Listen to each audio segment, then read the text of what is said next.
त्याला आणखीन खड्ड्यात घातलं तर त्याच्यात गैर काय, अशी या सरकारची धारणा झालेली आहे. आता तुम्हाला कल्पना आहे की मी तिथे गेल्यानंतर शेतकऱ्यांशी बोललो. काही शेतकरी असे उद्विग्न झाले होते की आम्हाला आता आत्महत्येशिवाय दुसरा मार्ग नाही. त्यांना मी शांत करण्याचा प्रयत्न केला. तिथल्या शेतकऱ्यांना मी विनंती केली की असं कोणी आताताही विचार करू नका. एक त्याचं मी तुम्हाला गेल्या वेळेला सांगितलं होतं, ज्या मुलाच्या मी घरी गेलो, 31 वर्षाच्या मुलाने आत्महत्या केली. मी जेव्हा त्याच्या घरी गेलो तेव्हा त्याला 15-20 दिवसाचं बाळ होतं. एक मोठी जॉईंट फॅमिली, आता ती त्यातून बाहेर कशी पडणार, हा सुद्धा एक मोठा प्रश्न आहे. आणि साहजिकच आहे, प्रति हेक्टर 50,000 रुपये हे शेतकऱ्याला तातडीने दिले गेले पाहिजेत आणि त्याचं कर्ज माफ झालं पाहिजे, ही आम्ही मागणी केली. आपल्याकडे काय होतं, अनेकदा शब्दाचा खेळ चालतो.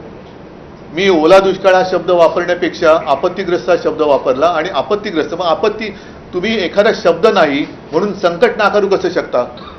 की ठीक आहे, ओला दुष्काळी संज्ञा नाहीये, नसेल, पण म्हणून तुम्ही झालेलं नुकसान नाकारू शकता का?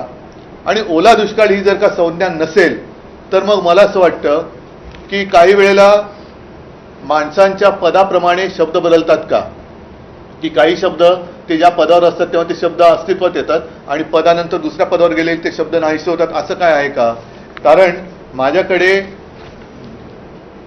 अत्यंत कनवाळू, जागरूक असं विरोधी पक्ष नेत्यांचं एक पत्र आहे तत्कालीन मुख्यमंत्र्यांना. म्हणजे मीच होतो तेव्हा, तत्कालीन मुख्यमंत्री मी जेव्हा होतो तेव्हा तत्कालीन विरोधी पक्ष नेते हे आजचे सन्माननीय मुख्यमंत्री महोदय देवेंद्रजी फडणवीस होते.